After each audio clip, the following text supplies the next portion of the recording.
자, 이번에는 다차원 배열에 대해서 알아볼게요. 자, 현재 저희가 배운 거는 1차원 배열이라고 보시면 되고요. 2차원 배열을 한번 선언을 하는 방법부터 알아볼게요. 자, 우리가 기존에 이 대괄호를 그냥 넣어줬으면 1차원 배열이었죠. 그리고 여기에 컴마를 하나 넣게 되면 2차원이 되게 됩니다. 그래서 여기 이번에 생성할 때는 크기를 2개를 넣어줘야 되는데 행과 열을 넣어주시면 되겠습니다. 이것만 봐서는 크게 감이 안 오시죠? 그래서 초기화식을 한번 넣어 보도록 할게요. 자, 이 위에는 이렇게 주석 처리를 하고 초기화식을 넣게 되면은 여기에 차원이 하나, 2개가 있는 것을 볼 수가 있습니다.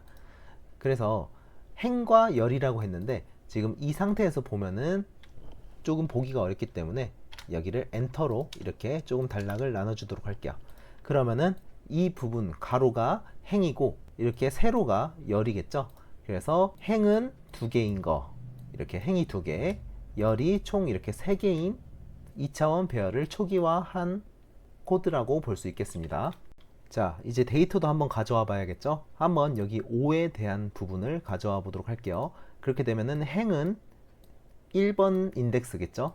그래서 매트릭스에 행은 1, 그리고 열은 0, 1, 똑같이 1,1이네요. 그래서 1,1을 한번 가져와 보도록 할게요. 자, 이렇게 console.writeLine으로 매트릭스 1,1의 위치를 출력을 해보면은, 자, 이렇게 5가 출력이 된 걸 볼 수 있겠죠. 지금 여기가 1,1의 위치이기 때문이에요. 그럼 1,2를 출력하면 6이 나오겠죠. 자, 이런 식으로 출력이 된 걸 볼 수가 있습니다. 자, 할당할 수도 있어요. 여기에서 1,2를 100으로 한번 바꿔볼게요. 자, 그리고 출력을 하면은 당연히 100으로 변경이 된 걸 볼 수가 있겠죠. 자, 여기서 우리는 차원의 개수도 한번 가져와 볼 수 있는데요. 자, 1차원의 개수는 행, 그래서 총 2개가 나올 거고요. 2차원의 개수는 열, 그래서 총 3개가 나와야 될 거예요. 자, 한번 콘솔 라이트 라인에서 찾아보도록 할게요.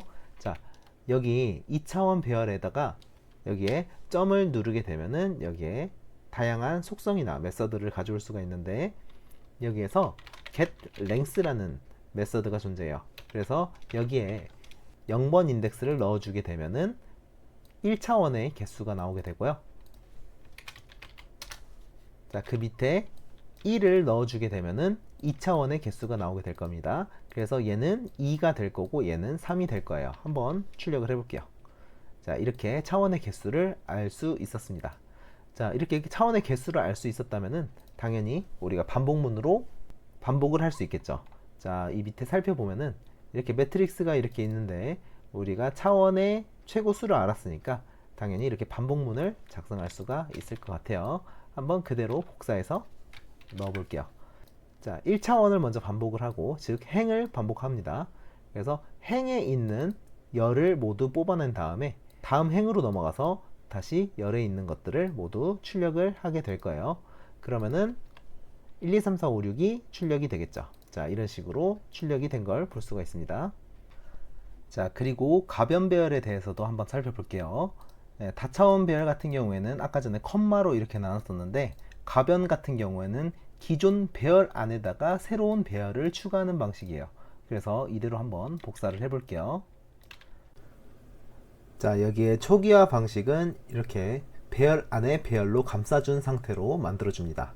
마찬가지로 이게 행이 되고, 첫 번째 배열이 행이 되고 그 다음이 열이 되겠죠.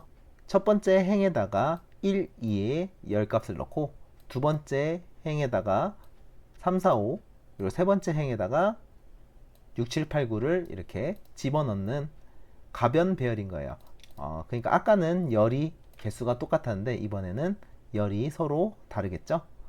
배열 크기를 먼저 만든 다음에 값을 집어넣는 방식이었고요. 이번에는 초기화와 함께 같이 이 데이터들을 만들어 보도록 할게요. 자, 그 경우에는 먼저 옆 부분을 지워주고 이렇게 중괄호로 배열을 먼저 만들어 줍니다. 그 배열 안에 새로운 배열들을 집어 넣어주기만 하면 돼요. 자, 이렇게 넣어주고 그 다음 거, 그 다음 거 이렇게 넣어주면은 초기화하면서 가변 배열을 생성해주는 방식이라고 보면 되겠어요. 이렇게 해줘도 똑같이 적용된다고 보시면 되겠습니다. 자, 여기에서 8이라는 값을 한번 가져와 보도록 할게요. 자, 그러면은 열이 하나, 둘, 셋이죠. 인덱스로는 여기가 2가 될 거예요. 그리고 칼럼도 0, 1, 2니까 2가 되네요. 그래서 여기의 위치는 2,2가 되겠습니다. console.writeLine으로 제그드 어레이에서 첫 번째 배열은 2, 두 번째 배열도 2를 출력해 보면은 여기 8이 출력이 될 거예요. 자, 8이 정확하게 출력이 됐죠. 만약에 9를 출력하고 싶다 하면은 열 위치를 3으로 이렇게 출력을 해주면 되겠죠. 자, 여기에서 이제 가변 배열을 한번 반복문으로 작업을 하고 출력을 해 볼게요. 여기에는 일반 포문으로 나와 있지만은 for each 문으로 한번 해보도록 할게요. 자, for each 문으로 int 배열로 array 선언을 해주고, 그리고 in 키워드로 제그드 어레이 컬렉션을 이렇게 만들어주고, 그 안에 for each 문으로 다시 array를 반복해주면 되겠습니다. 자, 이렇게 하고 한번 출력을 해보도록 하겠습니다. 그러면은 1, 2, 3, 4, 5, 6, 7, 8, 9 모두 잘 출력이 된 걸 볼 수가 있겠네요. 자, array 클래스 메서드를 한번 부분적으로만 살펴보도록 하겠습니다. 아직 클래스 메서드가 정확하게 뭔지 배우진 않았지만 간단하게 사용할 수 있는 기능이라 알아두시면 좋을 것 같아서 정리를 해놨습니다. 자, 여기에 한번 복사 붙여넣기를 해보도록 할게요. array.sort 그리고 소괄호 안에다가 배열 변수를 넣어주면은 이 배열이 정렬이 된다는 것을 뜻합니다. 자, 한번 정렬이 됐는지 보기 위해서 for each 문으로 출력을 해보도록 할게요. 자, 이렇게 넘버를 출력을 해보면은 1, 2, 3, 5, 8 이렇게 작은 순부터 높은 순으로 정렬이 되어서 이쪽으로 넘어온 것을 볼 수가 있습니다. 지금은 이렇게 array sort라는 것을 사용해서 정렬을 할 수 있다 정도로만 알아두셔도 좋겠습니다. 자, 그리고 그 다음으로 리버스를 한번 출력을 해볼게요. 자, 여기에 리버스, 자, 이렇게 출력을 해보면은 21835가 나오게 되는데 지금 53812의 순서를 거꾸로 뒤집은 거예요. 21835가 출력이 된 걸 볼 수가 있죠. 리버스는 배열 자체를 뒤집는 역할을 한다 라고 보시면 될 것 같아요. 자, 그 다음으로 index of를 봐보도록 할게요. 특정 값의 인덱스를 찾는 역할을 하는데요.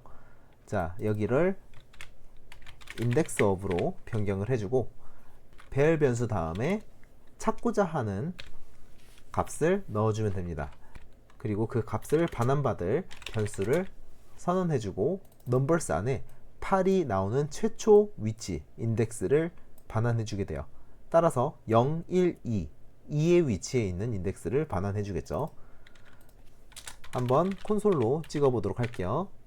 자, 밑에는 주석 처리하고 이렇게 실행. 자, 2가 출력이 된 걸 볼 수가 있습니다. 이 위치를 찾을 때 index of라는 메서드를 사용하는데 만약에 값이 없는 것을 이렇게 찾으려고 하면은 이게 -1이 나오는 걸 볼 수가 있죠. 그 다음으로 array.resize를 살펴보도록 할게요. resize는 배열의 크기를 조정을 하는데요. 자, 이걸 그대로 복사해서 여기다 붙여넣기 해볼게요. 현재 이 위에는 5개 크기를 갖고 있기 때문에 이 5개의 크기를 한 7개로 변경을 해볼게요. 그리고 밑에 있는 것을 출력을 해보면은 총 값이 7개가 출력이 되는 걸 볼 수가 있습니다. 뒤에 00으로 디폴트 값이 출력이 된 걸 보이시죠? 자, 만약에 이 크기를 3으로 변경하게 되면은 이 뒤에 부분 2개는 잘리겠죠? 앞에 3개만 출력이 될 것 같아요. 자, 이런 식으로 배열의 크기를 조정할 때 사용하는 메서드다 라고 알고 계시면 좋겠습니다.